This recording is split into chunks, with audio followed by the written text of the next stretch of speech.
So I appreciate everybody showing up to take a look at this and dig in. This is the second draft of the revision to the minimum acceptable management standards for the forest land enrollment aspects of the use value appraisal program. And I'm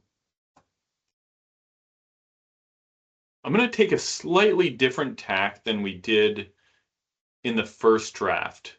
And in the first draft, the webinar really did a high-level overview, and then we followed up with a very in-depth discussion of the changes during the in-person meeting. And what I recognized was that when we took that approach, we kind of stayed at high level. We weren't able to highlight some of the main changes. And then we spent a lot of time together in person going over some kind of technical details, which is, I think, in my perspective, not the best use of time when we get together. And so what I'd like to try to do this time is I'm going to start this presentation kind of coming back over the background and goals and the process that we've taken with the revisions to the draft standards, and discuss next steps and resources and input process for this. And then spend the remainder going over some of the highlights of the changes, so that for folks who are able to attend the in-person meeting on September 5th, we can really focus that time together discussing things, gathering input. Last time we spent, I think, nearly half the time walking through individual changes, which I think is probably not the best use of our time when people have traveled long distances and can check out a lot of this stuff online and so on. So we're going to switch it up a little bit. And for folks who feel like they want to dig into the standards, the details of the standards themselves, you'll be able to participate for the first half of this session. And then as we dig into the details of the changes, if you choose to stay, great. If you choose to step out and explore the changes to the standards independently, that's an option you've got. We'll go from there. If anybody has any challenges with Teams or things like that, reach out to Megan Davin. Megan is online here. People have also received an email. If you get dropped or something like that and need to troubleshoot things, her phone number is 261-7575. But I'm assuming that since you're here, you're not among those who would be struggling. Also, this is a chance mostly for us to share background and highlight some of the changes, but this is also an opportunity to provide some input. If you do want to provide some input, feel free to do so. It'll be easiest if you drop that input in the chat. And Emily Potter will be taking notes on any of the input you put into the chat. I'll cover this again a little bit in a little bit more detail, but the easiest way for us to document input is for us to receive it in writing, and for that input to be provided referencing the line number that's in the clean draft of the standards. That gets us all oriented to look in the exact same place. So I'll get going, and again, really glad that everybody's here. Thank you. So as we've shared, we're changing the minimum acceptable management standards, and these are the standards that have been embodied in what we call the manual for the last 15 years. The last most significant change occurred in 2010. At that time, There were changes in creation of ESTAs. There were elements of formatting, some plan elements that were addressed, and recognizing that the management requirements and the management standards and the requirements for enrollment go back to the 1980s. There had been a lot of incremental change over the time since then as well, including, which wasn't part of the original requirements, was like requirements to have the AMPs implemented, for instance, but that's well established at this point. We're at a point now where we're recognizing, given the scale of the program, the number of enrollments, the number of different approaches to plan preparation, that some revisions will be helpful to clarify what's required and create some consistency and predictability across the state, both for county foresters administering the program, for consultants preparing plans, and for landowners who are enrolled in the program. So the standards define the form and manner that the forest management plan submissions will secure approval from FPR, what forest conditions need to be present to be eligible in the subcategories of managed forest land, and how forest land needs to be managed to maintain eligibility. There are about 16,000 parcels enrolled in the program. And so this scale of enrollment, which is more than 2,000 parcels more than we had in 2010, also have a corresponding workload associated with them. Plans across the state vary significantly. County foresters review upwards of 2,000 forest management plans annually between plan updates, new enrollments, and amendments. And the way that the standards are met in each plan varies. And admittedly, and what there's been some consternation over among consulting foresters, is that at times the interpretation of the standards, because there's some ambiguity and because of their formatting, there are some different approaches to enforcing the standards that creates inconsistency that is understandably frustrating for folks who are working across the state. And this has been something that's been raised for quite a while, and I'm just highlighting some areas where there's some different approaches among plan preparers to try to meet the same set of standards. From a plan reviewer standpoint, from FPR, where we look within each of these plans to determine that the standards are met is no small task when it's across 2,000 different management plans and 13 different county foresters. And so it's very simple to say that we'd like to improve consistency, but the strategy to improve that consistency requires some specific approaches. And we're seeking to do that with some of these changes in the standards, while also maintaining the flexibility, the independence that's really valuable for the program. Here's an example of how some of the way the current standards are written creates challenges both for county foresters and consulting foresters. Over on the left-hand side is the current standards for scheduled and prescribed silvicultural treatments. It's a suite of standards embedded in prose.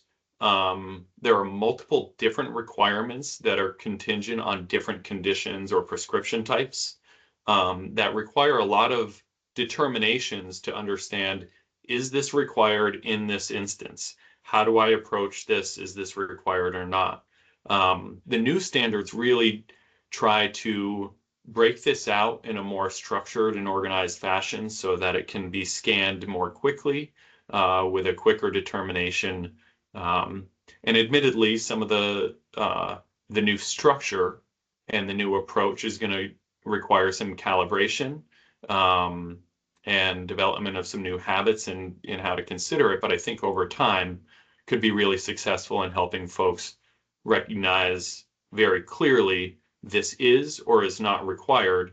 And that will help not only plan preparers get a plan developed that meets all the standards the first time, it'll also help create some very clear conditions under which a county forester will approve or deny a plan, and reduce the variability that we have sometimes seen across the state that has caused some frustration for folks. We need to acknowledge that silviculture is still an art and a science. There still will be some variability, and there will still be professional judgment, both on the part of the plan preparers and county foresters. But I think that we can narrow the window on some of this through this work. Here's another example. Not all of the current standards are embedded in a prose format, but for instance, the site class requirement has a couple of different requirements embedded within it. Same is true for the stand cover type, requiring both the stand type and percent species composition. By breaking these out and being very explicit about what the requirements are, we can create some more consistency. A little bit more context for why some of that frustration has developed over time and why we're really excited about creating these standards.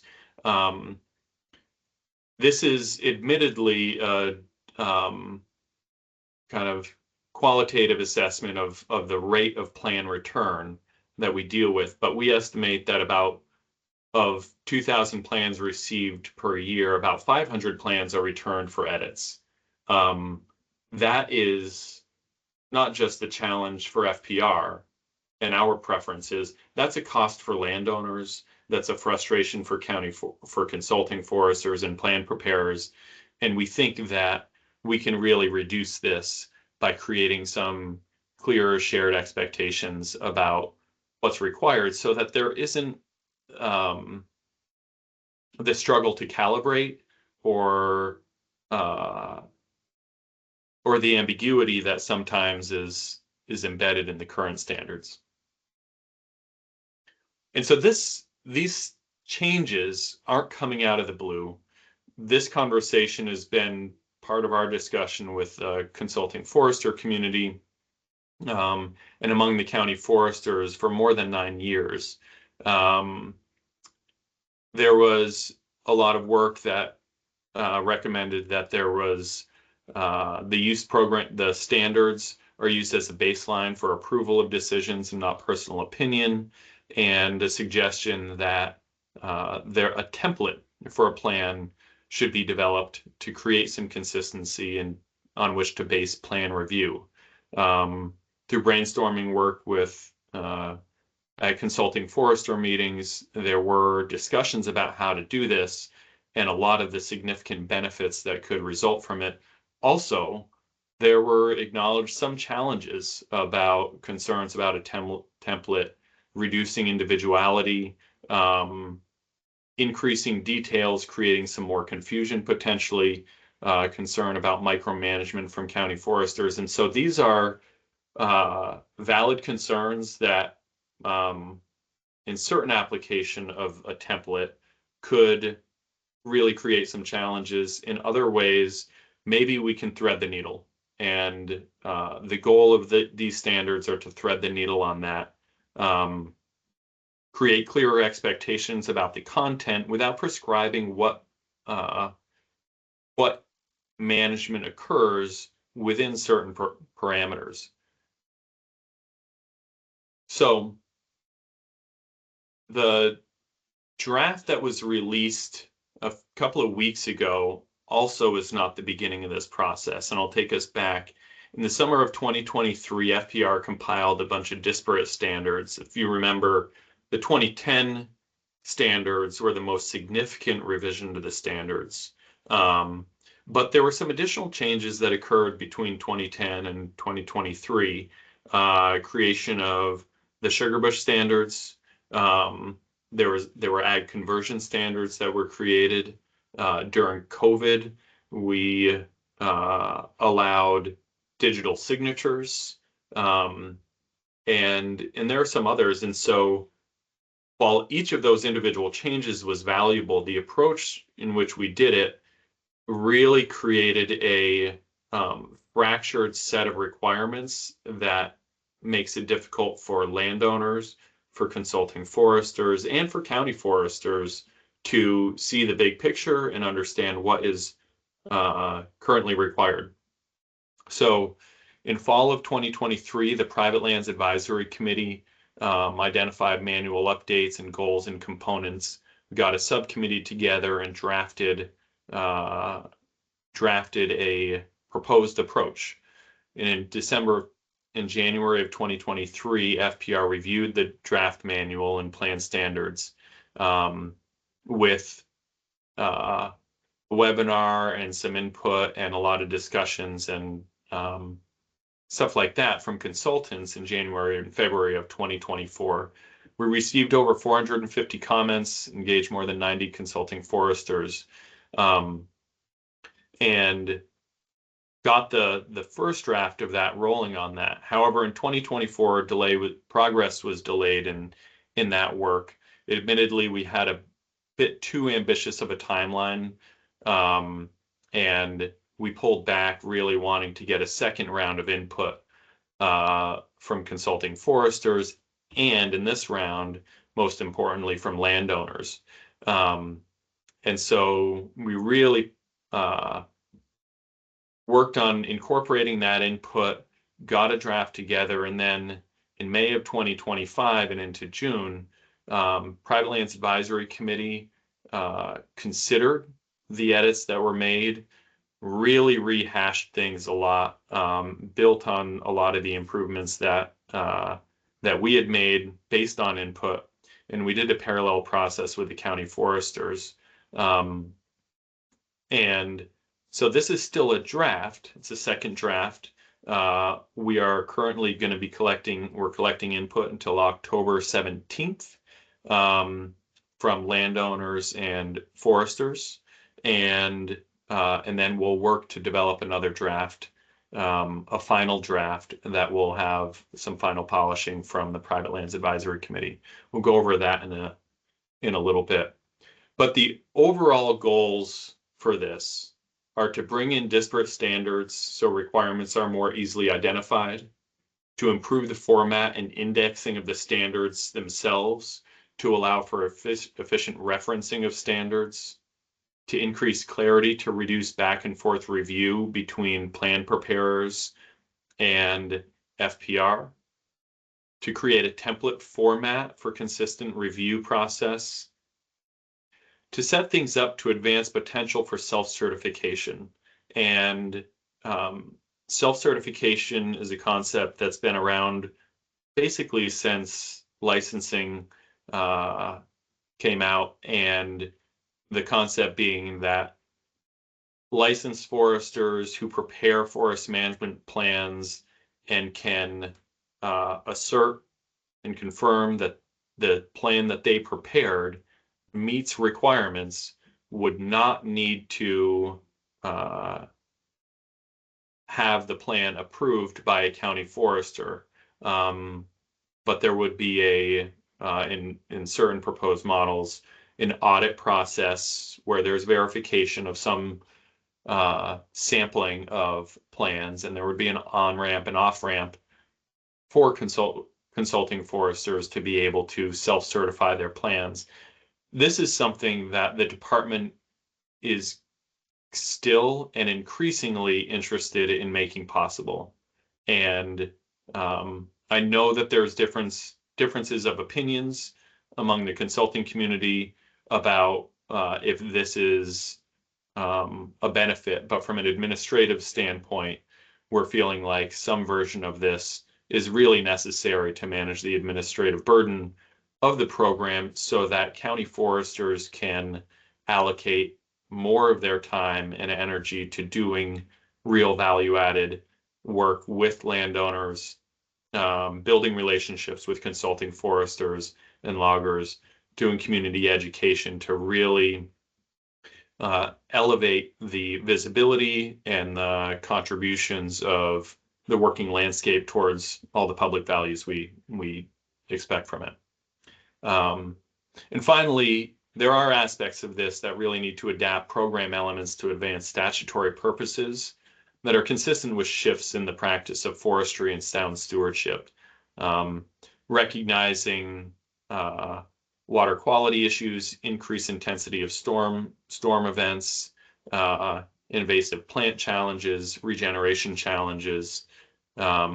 We really need to make sure that the UVA program is set up to support the outcomes we need from it, at the same time doing it in a way that is administratively feasible, that is cost effective. And so that's a balancing act. And we're working to strike that balance and hope we can do that as well as possible with your input. So I want to say this is a second draft. We believe strongly it's better than the first draft, and we still want to make it better.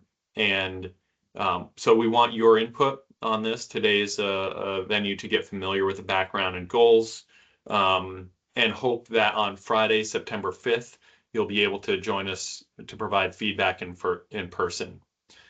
There'll be ongoing feedback that's welcome until October 17th. You can call me if you want to discuss, if you want to write to provide input. You're welcome to do so. There's guidance on the website on how to do that. I'd mentioned that the Private Lands Advisory Committee had been involved in the drafting of the first draft and the second draft. We've had some turnover. A wicked committed group was meeting in May and June. Really can't thank them enough for this. This is the list of the current members.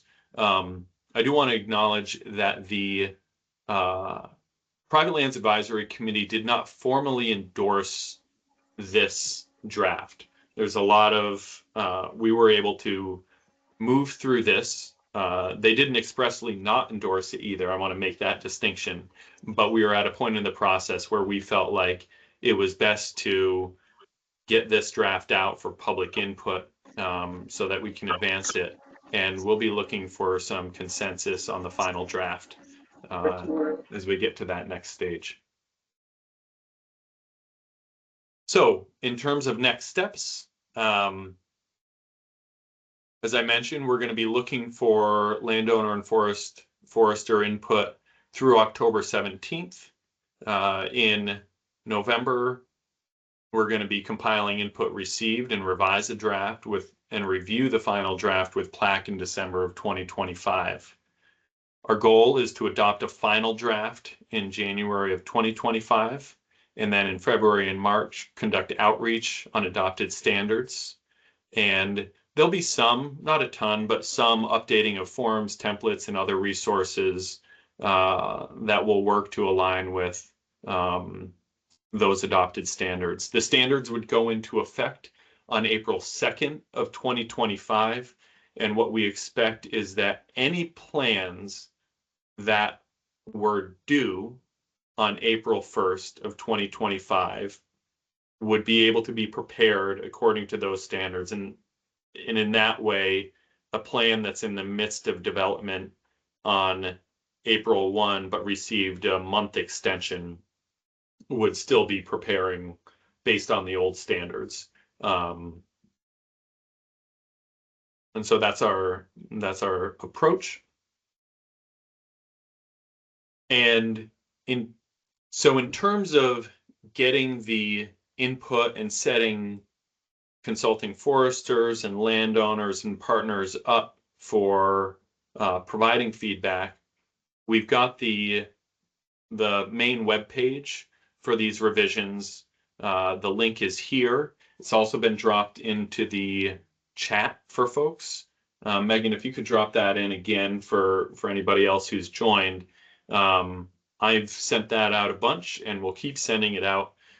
There's a lot of resources that are there. And I want to highlight the clean draft standards.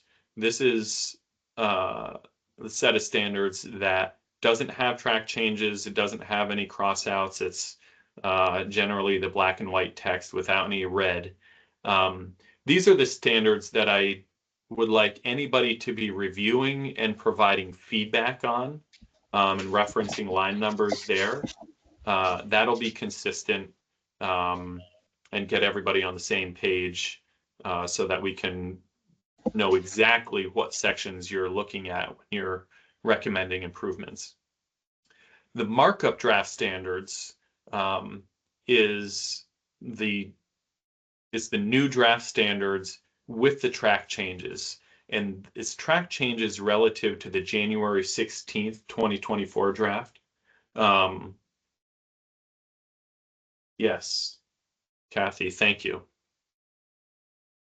They will not go into effect on 2025. So thanks for the correction, Kathy. Standards go into effect April 2nd, 2026.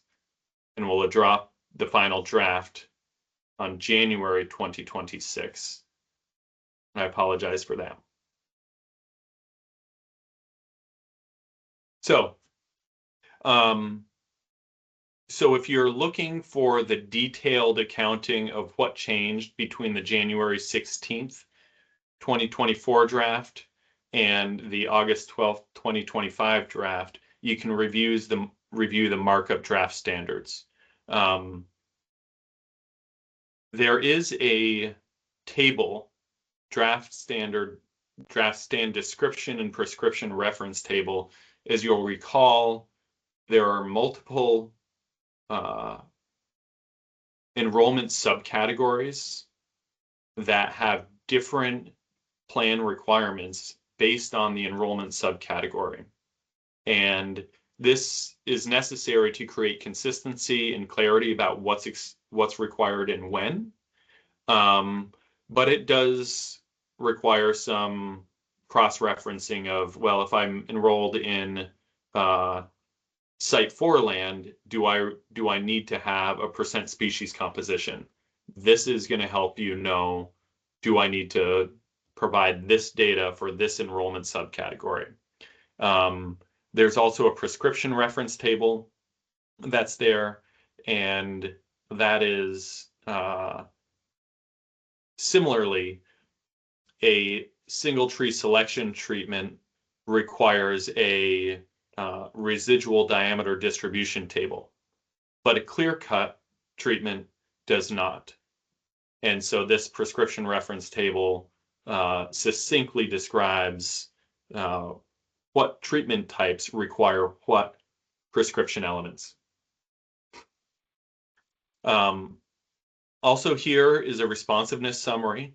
There were 450 comments that were provided, and we went through those comments, grouped them. There were some overlapping comments, kind of comment themes. We grouped those common themes and responded to those, and that's a document that summarizes how we responded or addressed each of the comment themes.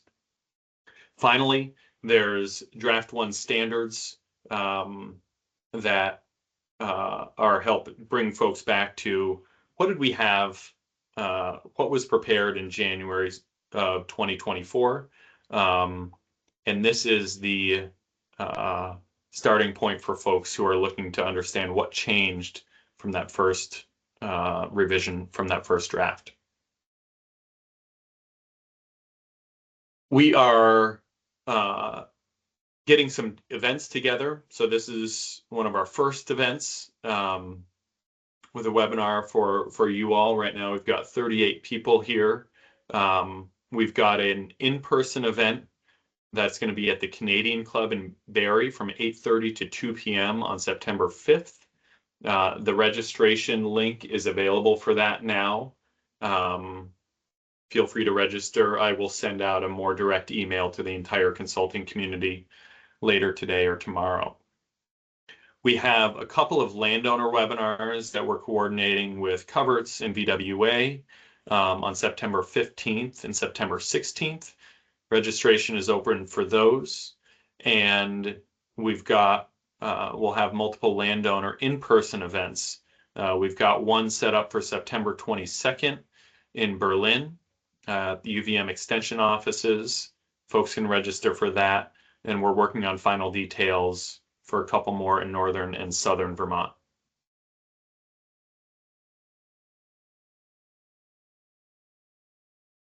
So before I dig into the changes, I want to summarize our goals here.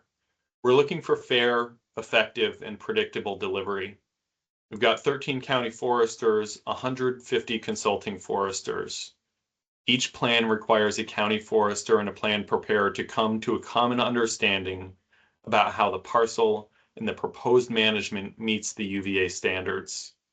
Right now, our current standards and the nature of forest management, it's happening a lot. It's not happening to the degree that we think it can or it should to effectively deliver the program.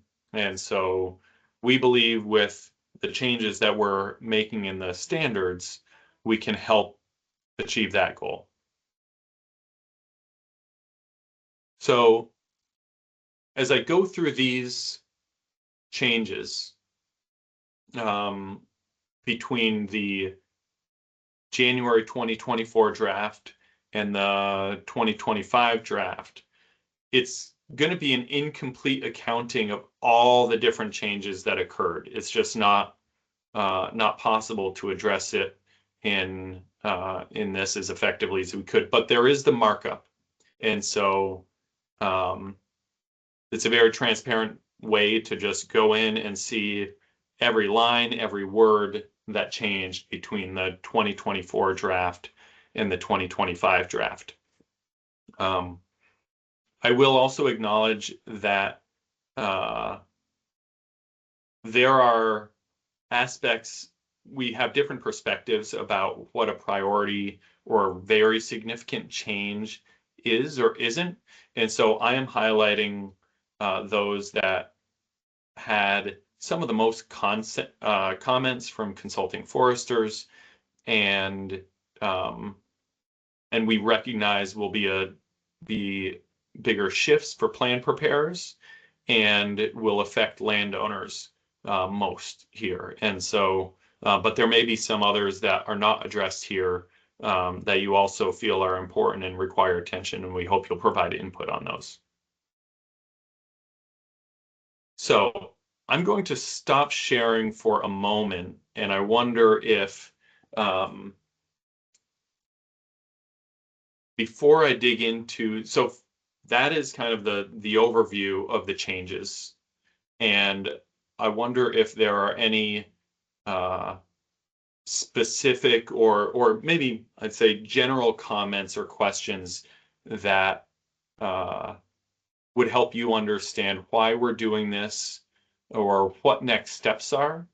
And maybe we could take 5 minutes or open the floor for 5 minutes to discuss that. Otherwise, I'll move into specifics of changes in this draft.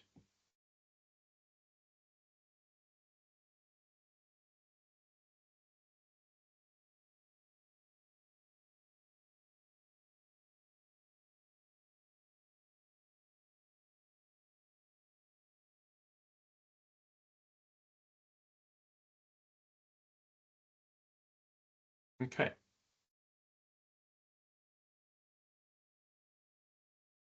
Begin then.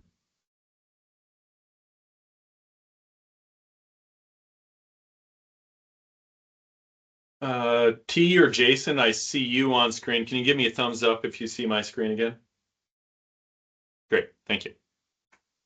All right, so we'll dig in.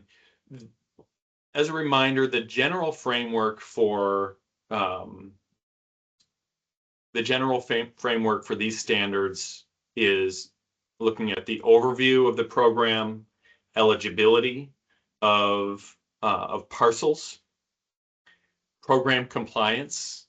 Then we look at management standards broadly, how those apply, like AMP requirements, things like that. And then the standards dig into the management standards by enrollment category. The program is largely framed around the productive forest land category, so there aren't a lot of specifics with that one. but there are some others like Sugarbush and the Estas and Reserve Forest Land have some unique requirements based on the specific management objectives associated with those enrollment subcategories. The next sections focus on forest management plans, looking at format, and then dig into detailed requirements, cover page, parcel overview, stand summary, management objectives, and prescription elements. The mapping standards have been included here. I want to be clear for folks. These aren't part of the standards because they're collaboratively established with property valuation and review, but they provide important context for how the rest of the plan is considered, since there are aspects that focus on the mapping component as opposed to the plan content component. David, I see your hands up.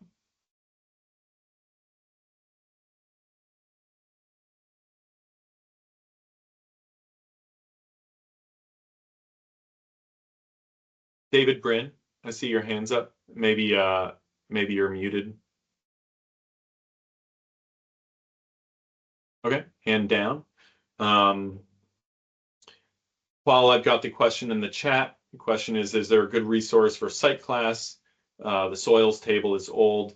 You'll note that there is a highlighted section of the draft standards that indicate we'll be adding an appendix for a revised site class table. We'll be updating it. And so that'll be built into this. Thanks for the question. So something that's new here, we've got a table of contents for easier referencing. We've made a lot of progress on this. You can see sections like the ongoing UVA compliance guidance. These are sections that weren't present in previous drafts.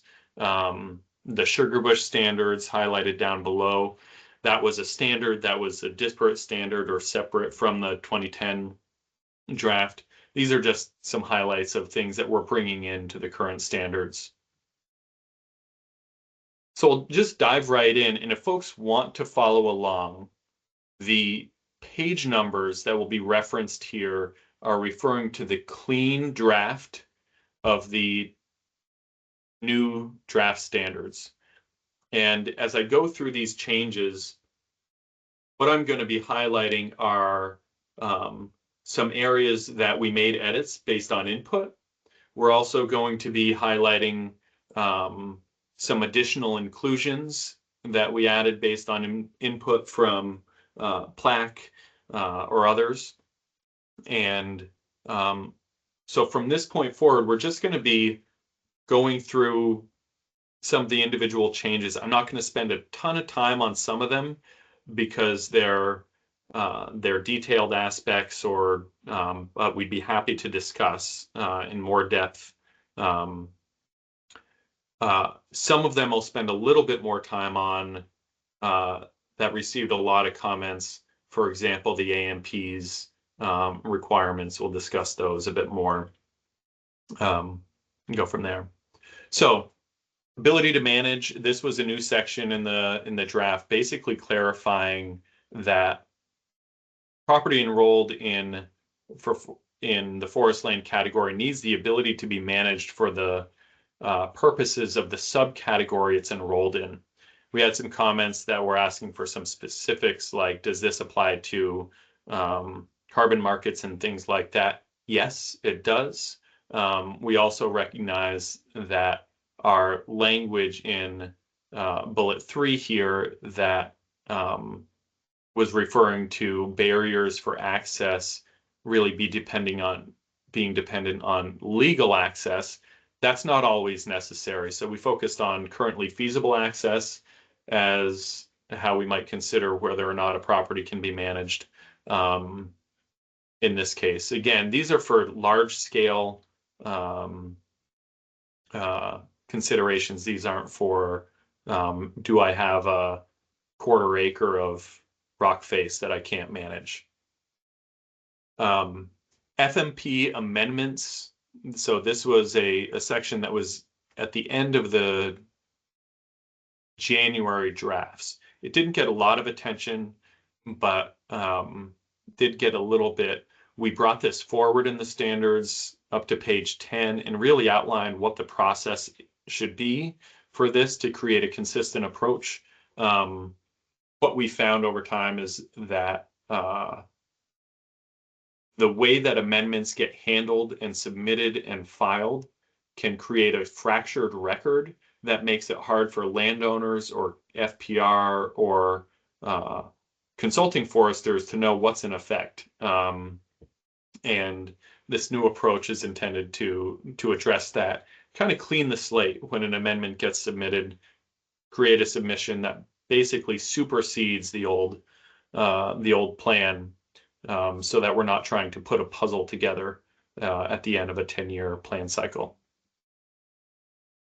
Page 12, similarly to the amendment process, the aggregation standards are addressed here. And this was a proposal developed by PLAC a few years ago. It's been employed on a trial basis for a while in the absence of a more formal approach. But basically the question of what do you do when you've got two UVA enrolled parcels that get combined under one ownership and the two previously separate parcels are under different plan cycles?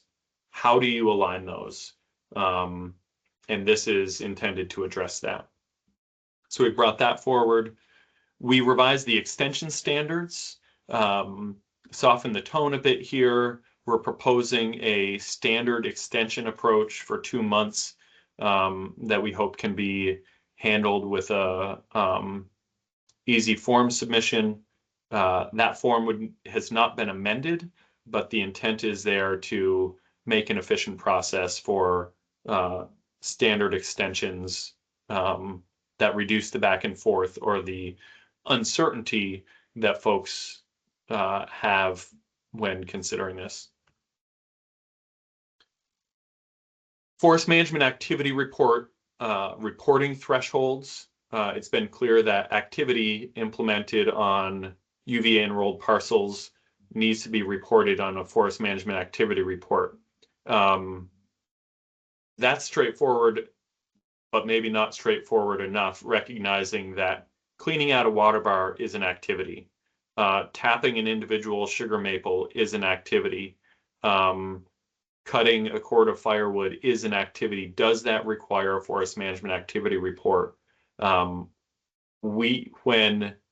we required that taps be reported on FMARs, we did create a threshold, albeit I think a little bit too low. We've amended that here. We've also expanded the reporting threshold to also include harvesting that is less than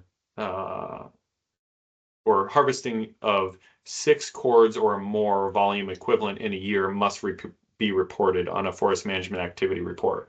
This does not exempt that kind of activity from being skipped in a management plan. This is exclusively about reporting with an FMAR. But we hope this will clarify and create consistency about when we're going to hold folks accountable to reporting on a Forest Management Activity Report with some clarity and kind of a reasonable practical approach.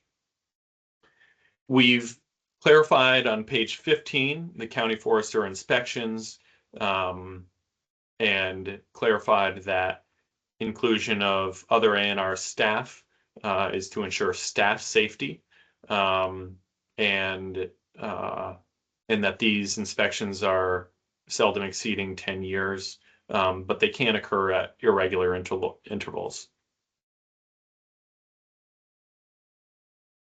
On page 16, we address the transition of enrollment categories, recognizing there was a placeholder for conversion of forest land to open land in the January draft. That placeholder has been filled in this new draft. We'll come to that in a little bit, but this references that section.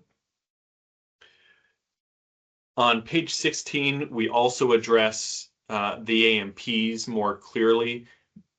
The water quality sections of these standards is one of the areas where some of the biggest changes have been made. And we aren't changing what is required. The 2010 standards clearly stated that the AMPs need to be employed to the maximum practicable extent. That is not changing. What we are trying to do is create some more transparency about what do you do when they're not fully implemented, but things are stable? What do you do when they're really in rough shape? How do we handle it if a plan is submitted and there are AMPs that clearly aren't addressed on the property that the plan preparer observes, but the plan is submitted without any acknowledgement of that? How can we make more transparency and just move in a positive direction to address the AMPs? We have worked to clarify that. We acknowledge degrees of AMP implementation. We allow AMP implementation at a time frame to be relative to the level of stability. So egregious AMP deficiencies and discharges naturally require immediate attention. Technical deficiencies on stable roads where we're missing some water bars or things like that, but there's no evidence of erosion. We've got some more flexibility. So I'm not going to cover all the details here, but we work to create more clarity about how to handle that. There's another section in the plan itself where we dig into this again, and we've consolidated a lot of the AMP requirements that were in the January draft really spread throughout the plan. We've really tried to narrow the scope of that discussion in the plan and make it simpler to implement. We had a section in the January draft called, I believe it was native regeneration, and we've reframed this and entitled it regeneration treatments. It's really that question of how do you deal with treatment? How do you deal with successive regeneration? And what do you do if we're not getting regeneration in the when we're doing regeneration treatments? And so this is a pretty substantial section that we work through very carefully with PLAC, that we believe is really consistent with the intent of the program, to ensure that landowners and folks implementing management activity are accountable to successful silviculture and ensuring regeneration. And at the same time, there are some things outside of our control and some challenges that we'll encounter. So what do you do if things don't work out as we expected? I won't dig into all the details, but this attempts to address that in, I think, a practical, reasonable way. One thing I will note, there were a lot of comments about expanding the time frame in which well-established regeneration is established following a harvest. We have increased it in this draft to 10 years from what it was previously. The sugar bush standards also got a lot of changes. One significant change is that for land enrolled as sugar bush specifically, we're expanding the definition of AGS to include maple trees that are vigorous and structurally sound. We've got some specific criteria associated with that. That's been something that we've heard from sugar makers for a long time, and we recognize that a vigorous maple tree that has a lot of sap production potential is desirable. And in the context of diversity requirements and other things, we can expand that definition of AGS to advance that sap production and sap collection objective without compromising the integrity of the forest. So we've expanded that. We've removed a few general guidance elements that were not very clear standards to simplify it. We've aligned the tapping guidelines with industry standards. Those are referenced. In the previous draft, we acknowledged that, or we had made the change that there's a requirement to properly dispose of tubing and remove it from the woods. There were a lot of comments on that, concerns about overreach. That is kind of like the AMPs. That's a law. That's a requirement that solid waste is disposed of properly. It's pretty rare. We're not talking about individual spouts or things like that, but sometimes we see entire tubing setups or multiple rounds of entire tubing setups that are disposed of in the forest, and it's really inconsistent with the goals of the program and what we would strive to have occurring in our woods. So we clarified and cited that law. We also have a couple bullets to address non-maple sugar bushes. Though rare, there has been some interest in the past several years for how do you deal with birch? How do you deal with potentially other species? We want to make an opportunity for that, but also want to have some sideboards on it, so we work to address that. On page 27 in the reserve forest land section, we're streamlining the steep slopes process.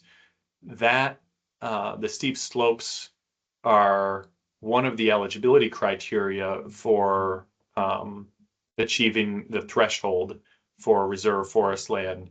One of the challenges has been how many acres per stand do the steep slopes occupy?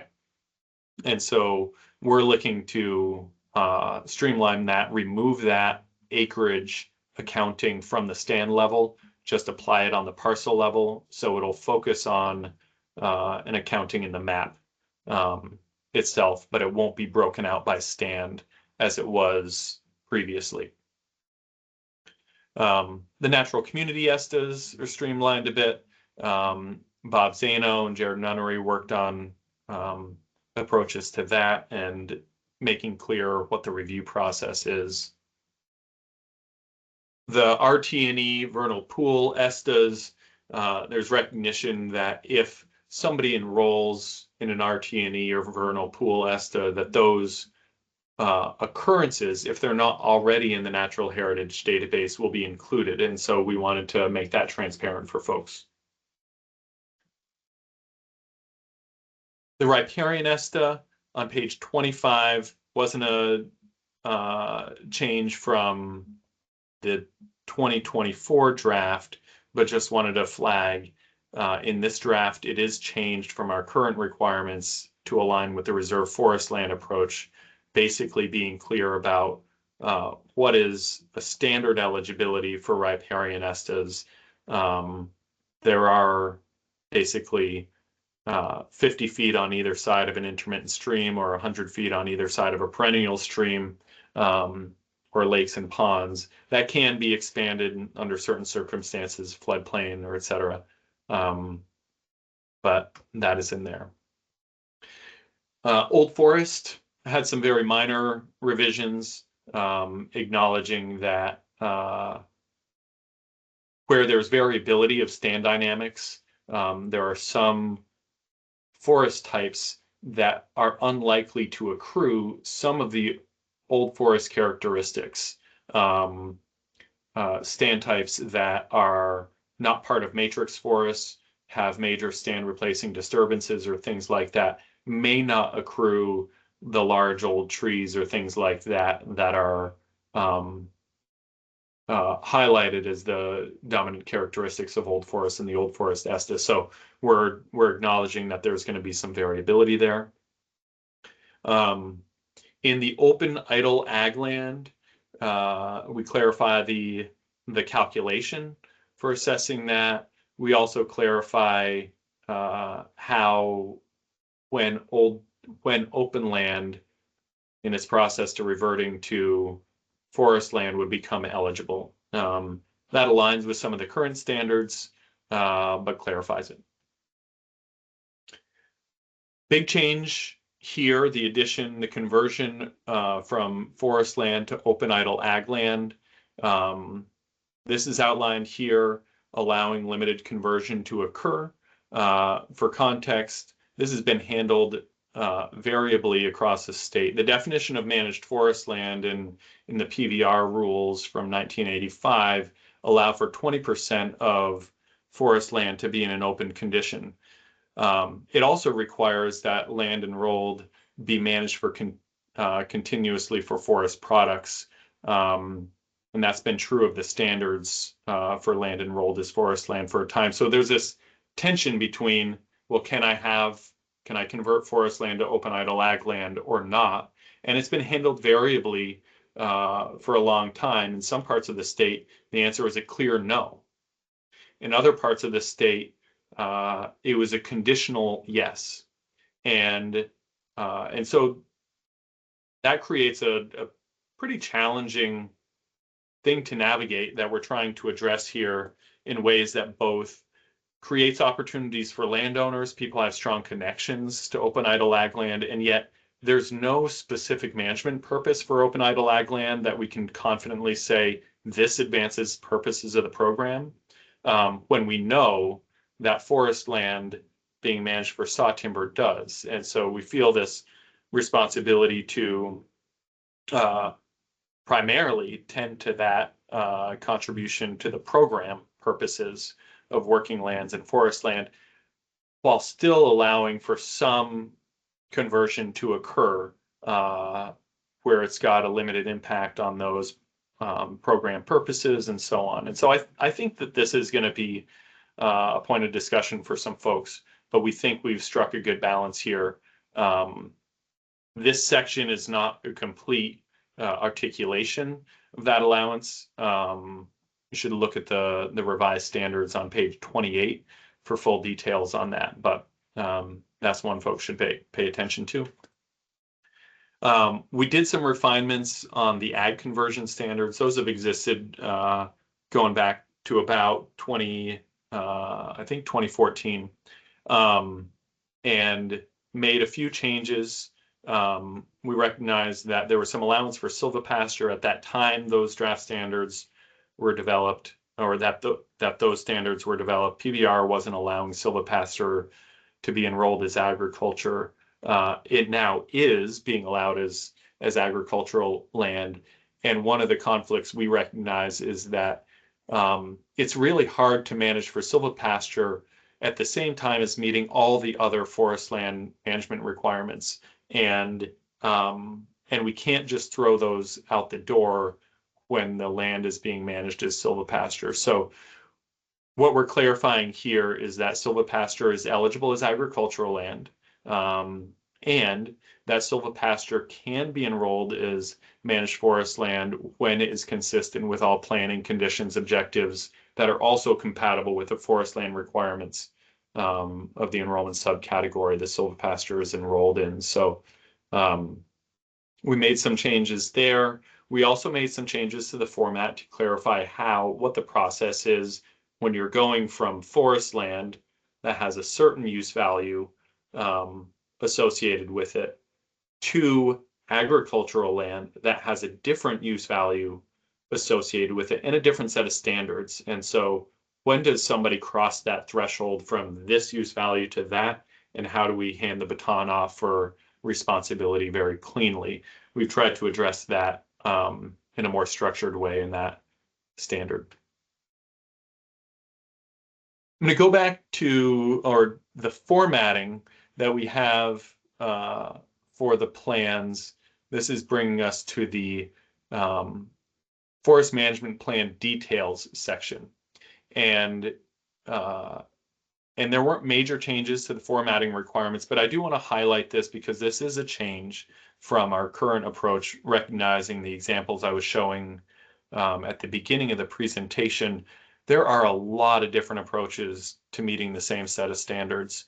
And in some cases, many of the approaches are reasonable, but they also create a lot of administrative challenges not just for FPR, but between county foresters and plan preparers.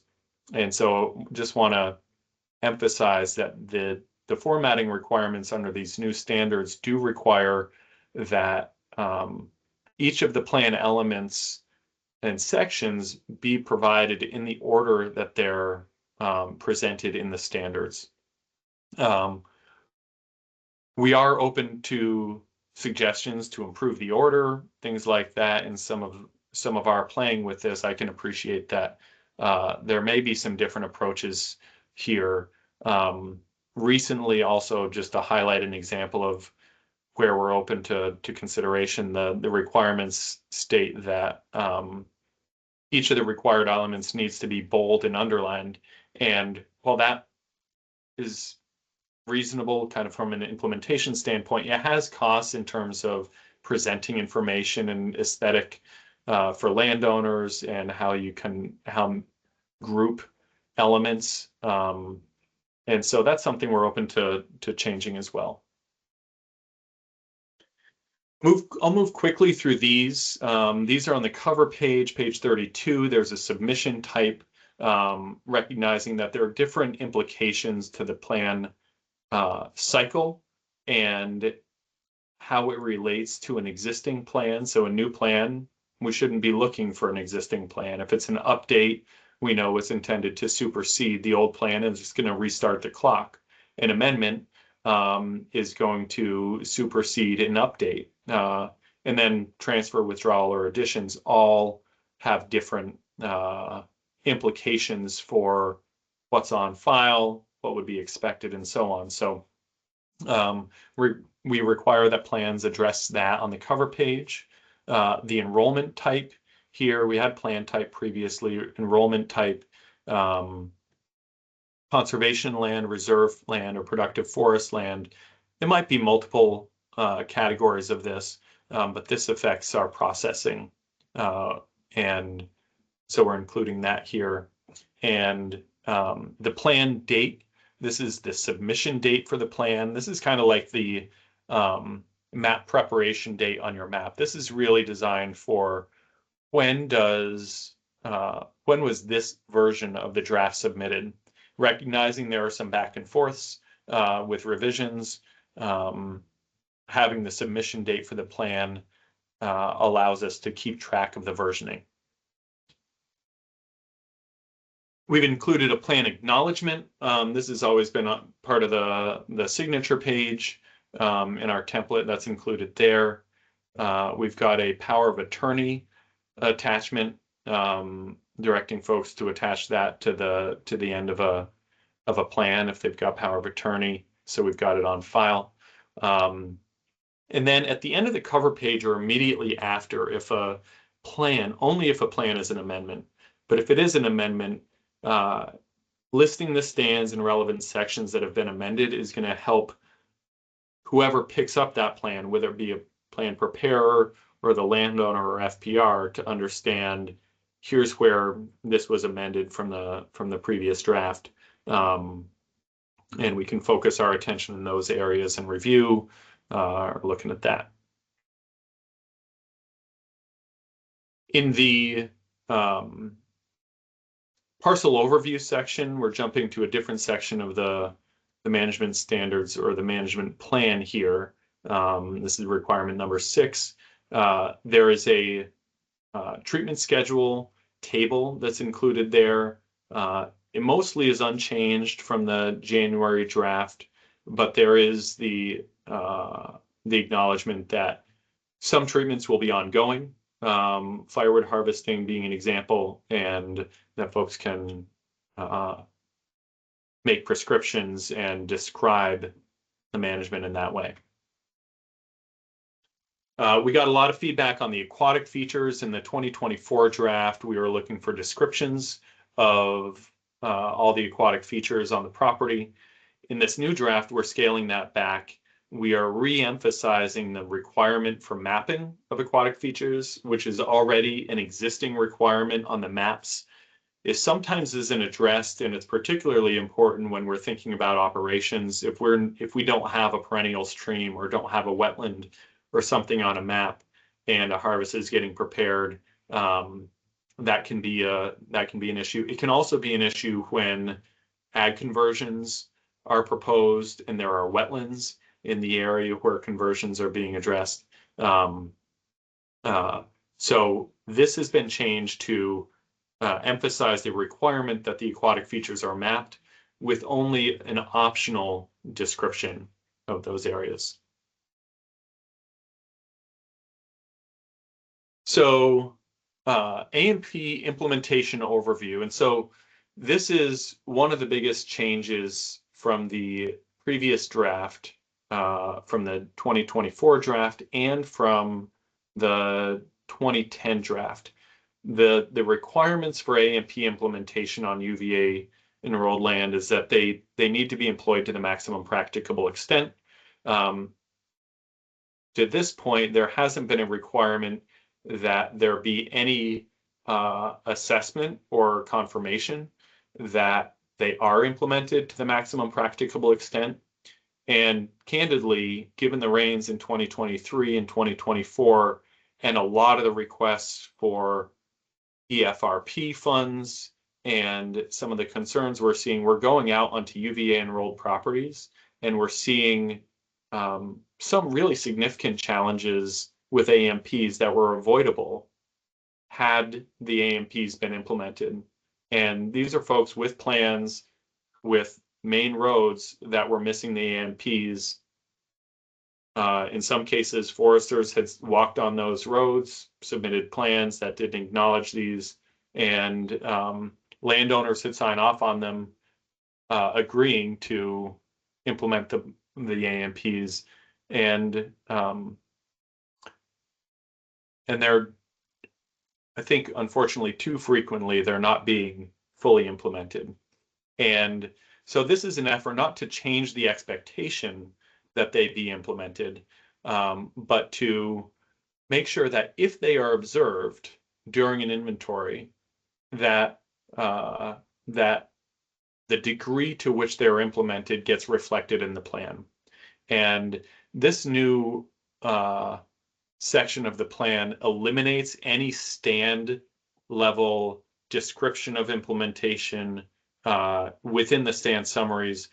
It also eliminates the remediation plan that required mapping in the previous version, that really spread out the AMP discussion across the plan. This is really intended to just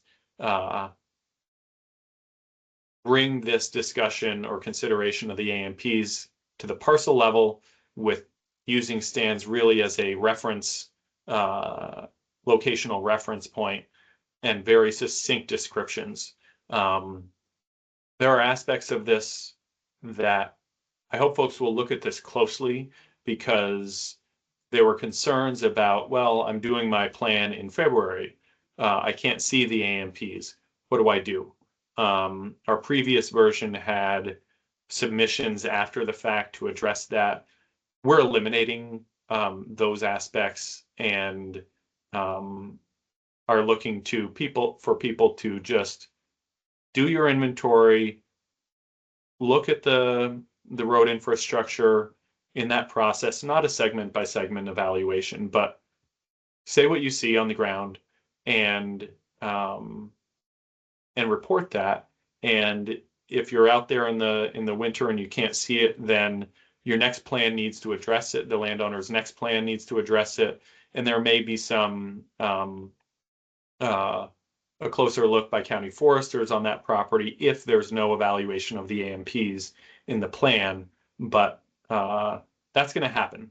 And we didn't want it to result in a totally different process for folks. So read through that section and recognize that the 2024 draft that had both sections in the stand description and in the prescription section, those have been eliminated from this new draft, which we feel like is an improvement.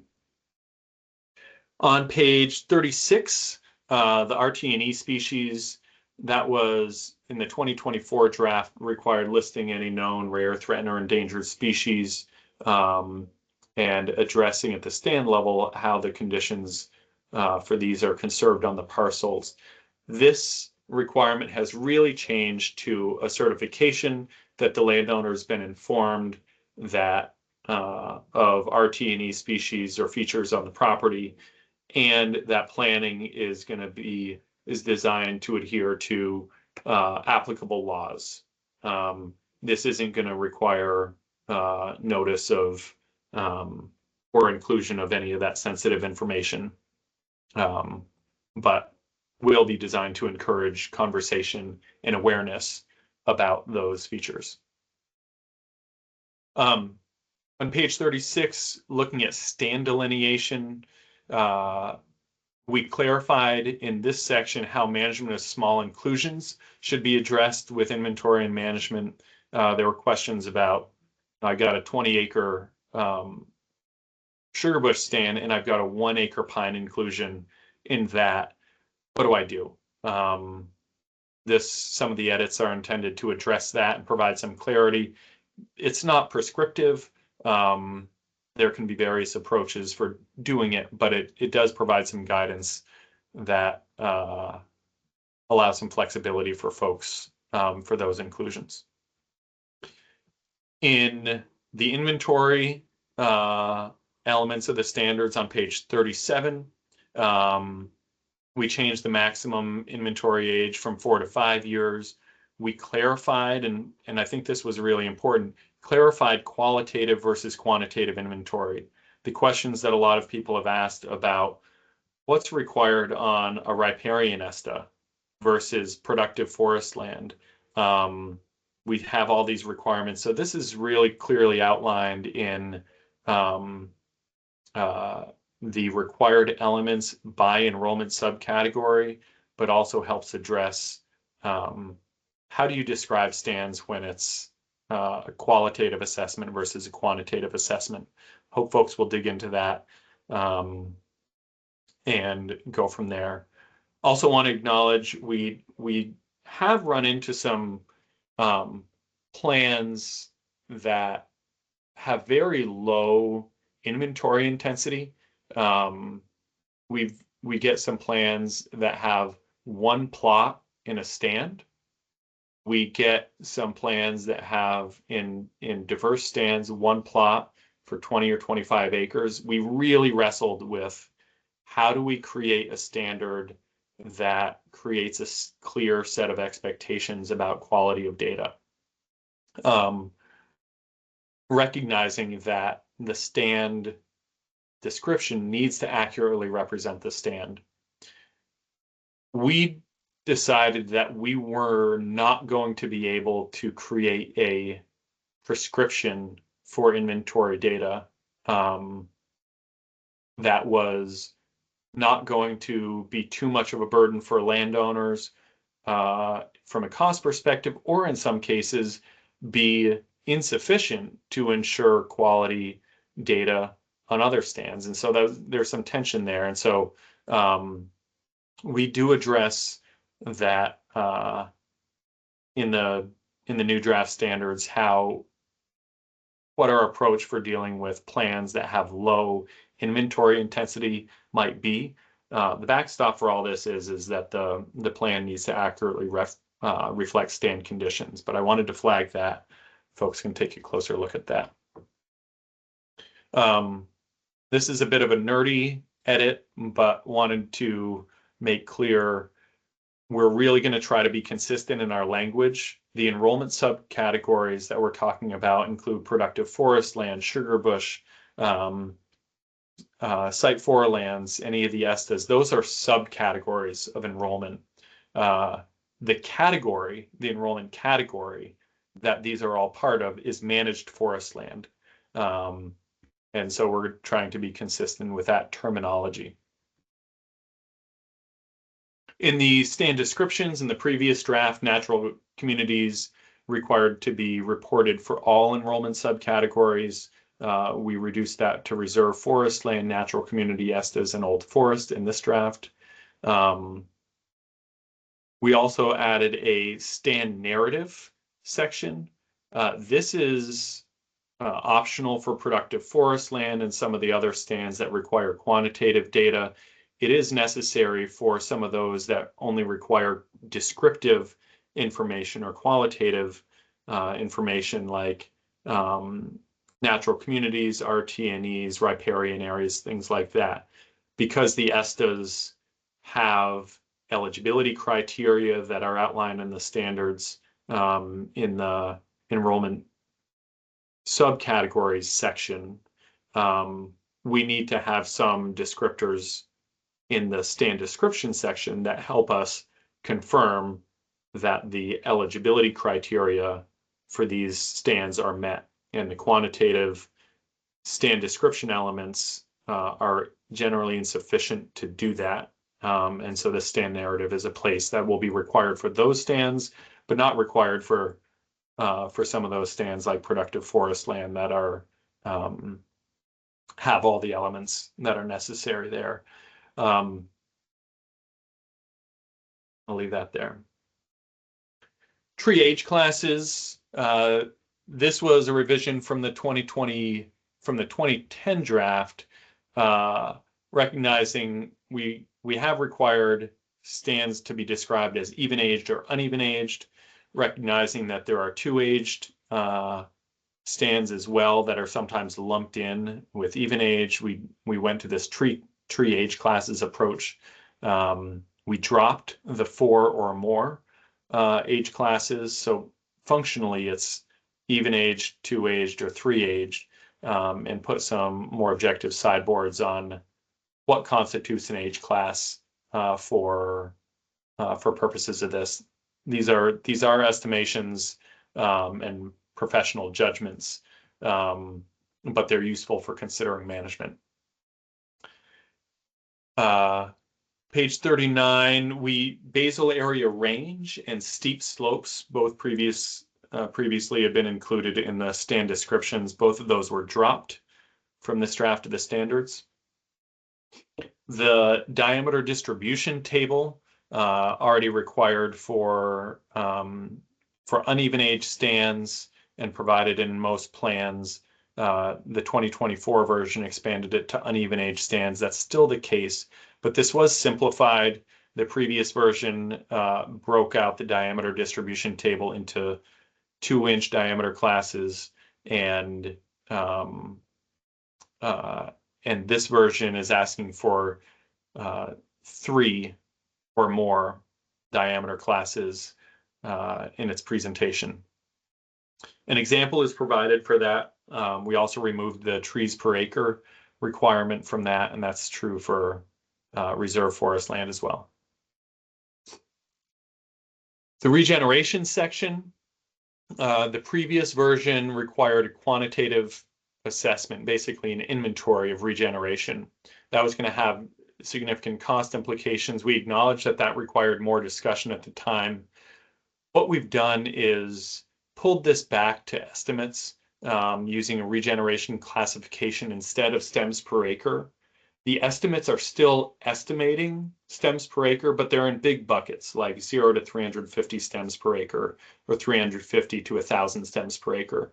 Our hope here is that we can calibrate with each other about what we mean when we say that regeneration is low or regeneration levels are moderate. Currently, it is required that everybody describe regeneration, but considering regeneration is one of the most important aspects to successful silviculture, we haven't really nailed how to communicate it to each other effectively in our planning. And it's creating some misunderstandings and misaligned expectations. And we hope that this new approach is both going to be reasonable for describing regeneration without significant costs to doing so. This table is an example of how regeneration could be presented in a plan, meet the standard, but behind that regeneration classification and the size classes are some additional information about what low to moderate density of regeneration is, and what size classes we're actually talking about when we're talking about seedling and sapling. They're words we use a lot, but unless we calibrate on their meaning, they don't create consistent, effective communication. Our goal is to help do that here. The invasive plants, similarly, have been structured into a table in the description, stand description. That was also the case in the 2024 draft. We've provided an example here, and we hope folks will take a look at that. We think this will be effective in both efficiently describing the invasive plants on a site that could inform management without creating too much of a burden for a lot of detail, so forth. The browse section, nothing really changed with this. It's required for most enrollment subcategories. I screwed up on the index page here. I'll need to address that in the next draft. But that remains. The UVA treatment history, that was broken out from the land use history, and this is intended to support transparency of management history relative to plan implementation. I think this is another area that got a lot of attention. It's going to create accountability to implementation of the plans, and I'm really excited for the value that this might provide for helping to ensure that work is getting done that's prescribed. At some frequency, this isn't true everywhere in the state, but I saw it when I was in Chittenden County. You get a plan in that says no activity, or it prescribes a thinning, but you look back at the previous plan cycle, it also prescribed a thinning, and the one prior also prescribed a thinning. And so we've gone a long time without addressing that. And this is one way to have those prescriptions carry forward and demonstrate some accountability, or put some things on the table to help support accountability to implementation of plans. One thing that did change in this was previously the question that is now what was implemented was it implemented as prescribed? And we recognize that requires a certain amount of judgment, and sometimes it's very clear if what was prescribed was implemented, and other times it may not be as clear, and it puts a plan preparer in a difficult situation to say yes or no. That was the intended response previously, and we recognize that a thinning to 70 square feet, that a consulting forester goes out and sees some areas with low basal area, they might say something was prescribed. I don't know if it was to 70 square feet. How do I answer without a more complete inventory that this was implemented as prescribed? We don't expect people to do an in-depth analysis of whether or not it was implemented, but we do think that acknowledging that something was prescribed and something was done that is similar or dissimilar from the activity, and describing that what was implemented can help effective implementation of the UVA program and get more work done on the ground. The prescription elements, not a lot changed in the overview approach, but I'll remind folks of the structure of this. There are different silvicultural treatment types, and as is true in the 2010 standards, certain treatment types like crop tree release requires number of crop trees per acre. Single tree selection requires a diameter distribution chart or diameter distribution table. And some of these requirements aren't or some of these plan elements aren't required for every treatment type. So this approach to the standards makes clear what plan element is required for what treatment. There are, as I mentioned previously, there are tables to help bring this all into one place. It can be hard to look at the list of prescription elements and see clearly I'm doing a thinning. Which 5 elements are actually required for that? The tables will help quickly highlight that, whereas the draft standards will be able to very clearly articulate, of those 5 requirements, what exactly does it mean to provide the basal area? What does it mean to describe the retention species and so on? So that's the structure of the prescription section. There were a handful of elements that were removed from the draft: the retention pattern, the number of age cohorts retained, legacy retention, the AMP remediation plan. Those were removed. In the group patch component, there was a more structured format of the standard to address the size of groups or patches, the percent of the stand, whether or not the group or patch will be in retention, tending, or regeneration. We've also provided some examples, and those are shown here, of what would satisfy that prescription element. The invasive plant control section on page 49, that was a requirement in the 2024. This isn't going to be necessary for every stand, but there are some stands that require a treatment for an invasive plant treatment in order for the silvicultural treatment to be successful. In the previous draft, we were clear that you can't have a invasive plant control treatment conditional on funding. And that gave some folks consternation. We wanted to be clear that this is really about, like, you can't prescribe a thinning or regeneration treatment, I think is probably a better example, like a single tree selection.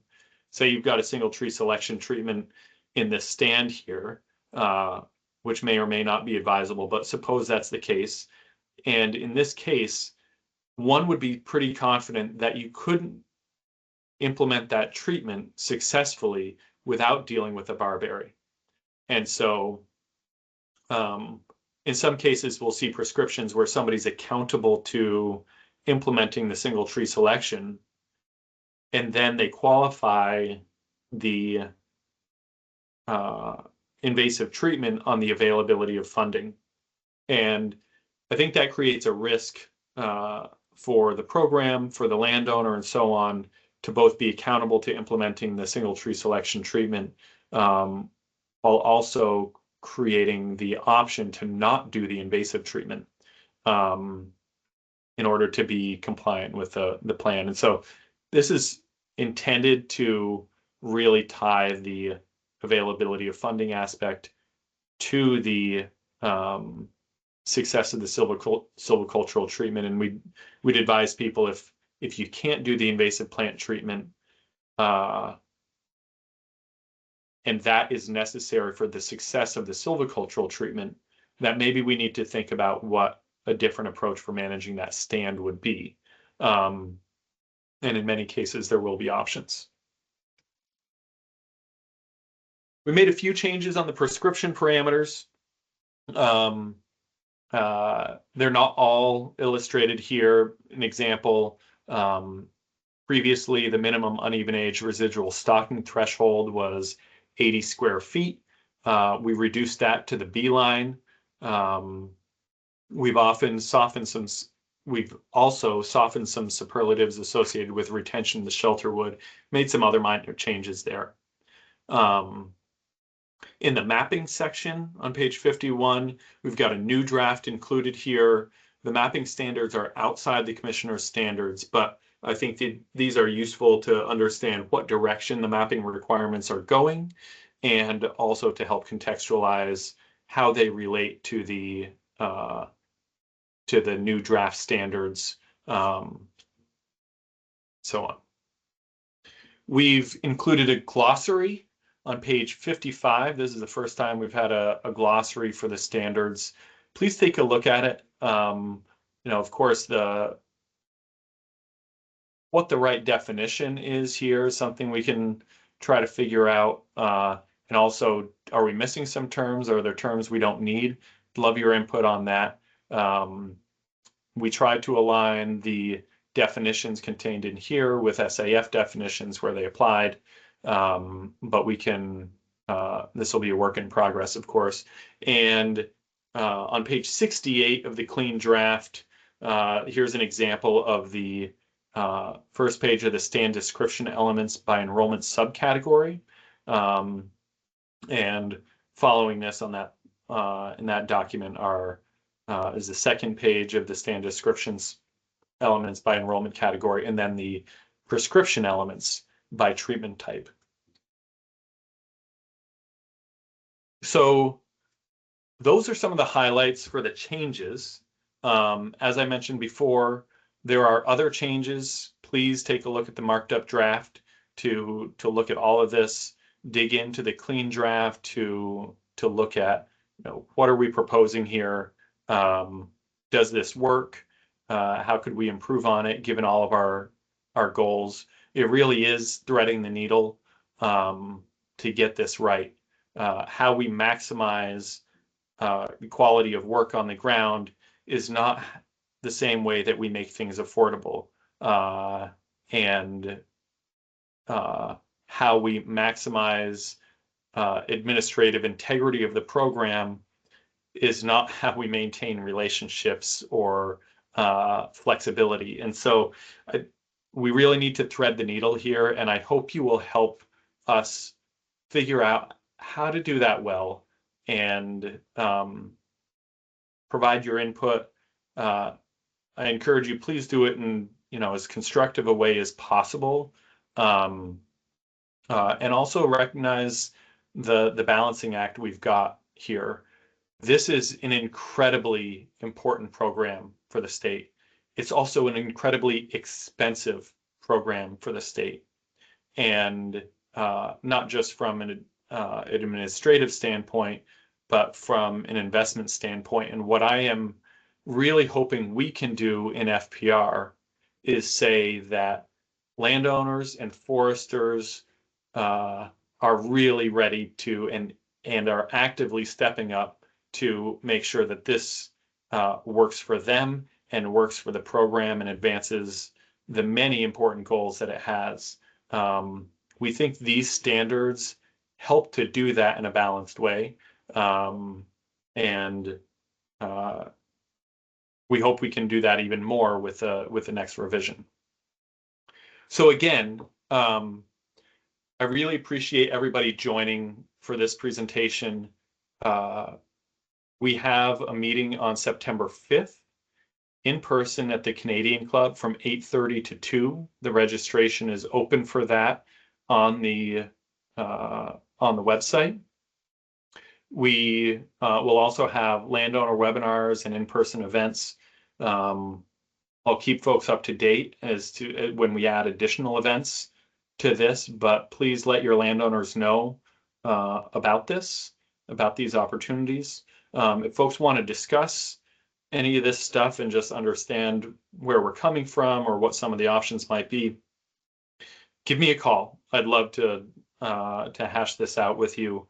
If you know what the solution is, you've got a solid handle on what we're trying to balance or what you feel like the right balance is, send us your input. And so you can do that in person on September 5th. You can also email me and use the UVA Draft Standards Input 2025 as your subject line. That'll be helpful.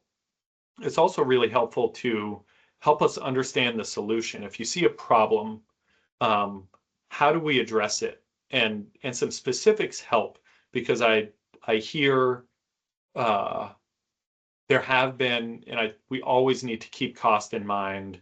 Cost of these plans, this is too much, something like that. That's a clear concern.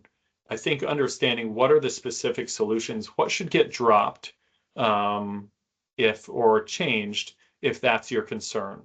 And that kind of specific problem solving approach is helpful. Also, if you can bullet your comments for context, our approach for compiling these comments is to take each line of input. So if the browse index page reference needs correction, line 1472, maybe this input is provided by a handful of folks. We've got that in a spreadsheet, and then we'll maybe there's a different section of the standards that are addressed elsewhere. When comments combine a whole number of issues, it gets more challenging to address. Not to say don't submit that comment. Do submit that comment if keeping it together is the best way to convey your issues or your concerns or your input. But it is helpful if you can bullet individual comments and reference the line numbers. And that is the end of the presentation. I really appreciate everybody bearing with me for that. We actually kept most folks throughout. And so we have another 20 minutes for questions. I think I'm going to take a look at the comments real quick. If folks want to ask questions and raise their hands, feel free to do so. You could also drop questions in the chat, or you can drop input in the chat.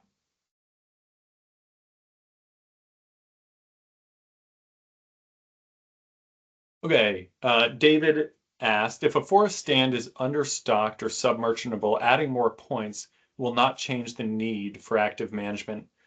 Why add cost to the landowner by adding more points? David, that's a great question. This is a great example of the balancing act and professional judgment that I think the standards leave as open. We aren't requiring a certain threshold of inventory points. We do require that stand descriptions be accurately represented. And so if more points are necessary to accurately represent it, then that may be necessary. But in many cases, these young stands had a common treatment across a large area and are not particularly variable. And so in uniform stands appropriately, there may be a lower plot density for that. And so that's why we didn't prescribe certain inventory resolution.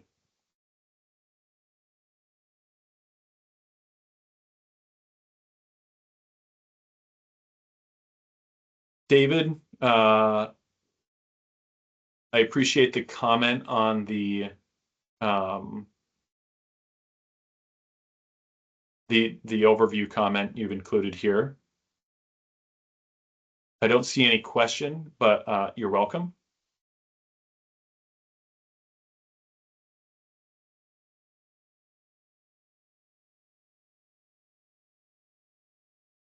Andy. Hey, thanks a lot for the presentation and overview, Keith. There's a lot of requirements in the plan section that are very specific with regards to a table with various columns and certain things being bolded and highlighted and stuff like that. Yep.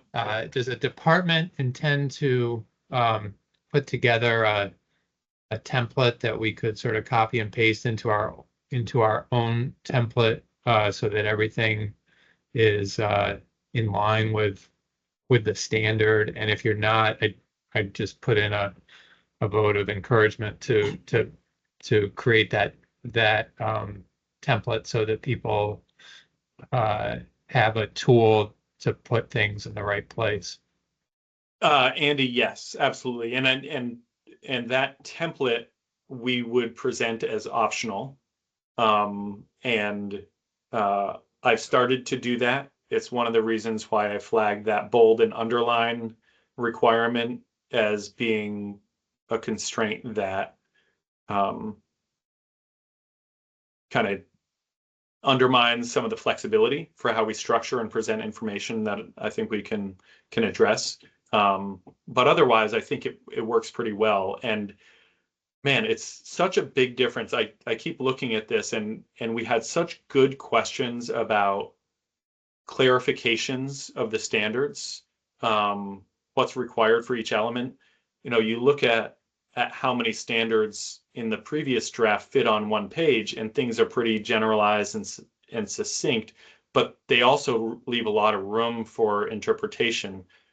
We have filled in a lot of those gaps, but I look at some of these standards and there's just a handful of plan elements on one page, which makes evaluation of the plan requirements as a whole a little bit challenging.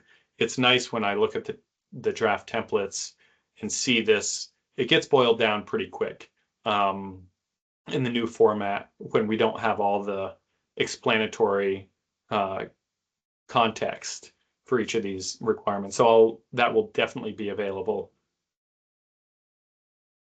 Thank you. Yep.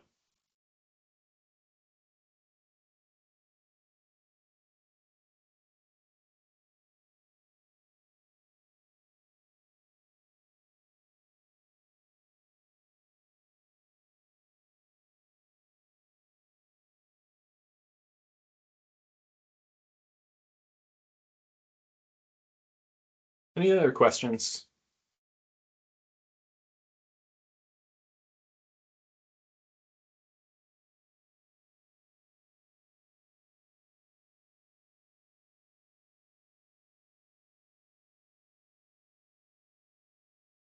All right, Joe asks, relative to the new amendment procedure, can the process be streamlined for rescheduling harvests outside the 3-year window? Also, with fewer loggers, has any thought been given to extending that window? I think what I'd like to rescheduling harvests outside the 3-year window is one of the most common amendment types we get.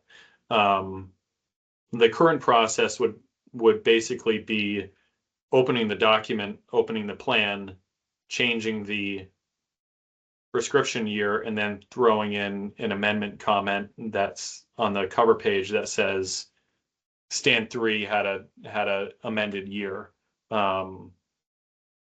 So I think that could go pretty smoothly and keep everything organized.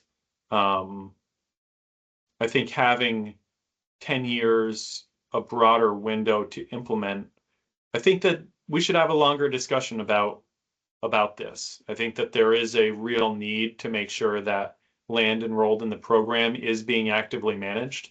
And we currently have a pretty flexible approach, but if we broaden that window to 10 years, I guess I'd be concerned that the impact of the program, okay, not 10, so Steve is clarifying, not 10 years on either side of the prescribed date, but I guess 5 years on either side or something like that. We can talk about this for sure.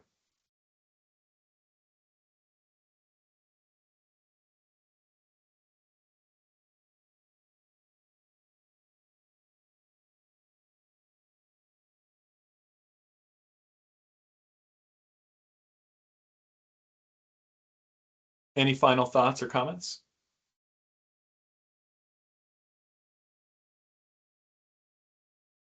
It's awfully nice out there.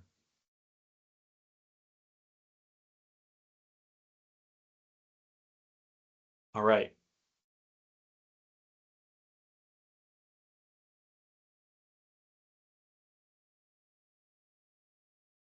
Great.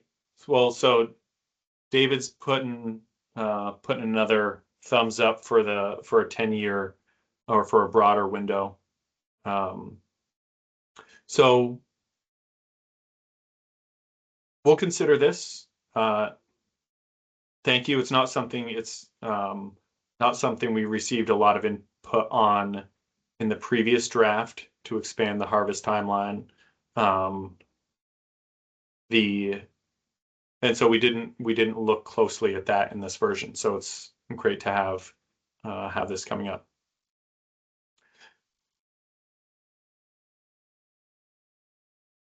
So I think we'll leave it there. On September 5th, I hope folks will join us, register for that. I will share this presentation broadly with the consulting community. It's been recorded, and that way that folks can show up and we can do a very brief overview of things and then dig into discussion about the standards in a pretty thorough way, like we did last time. It was one of the most efficient ways to get input from folks, and I hope you'll be able to join. With that, enjoy your Thursday. Thanks, everybody.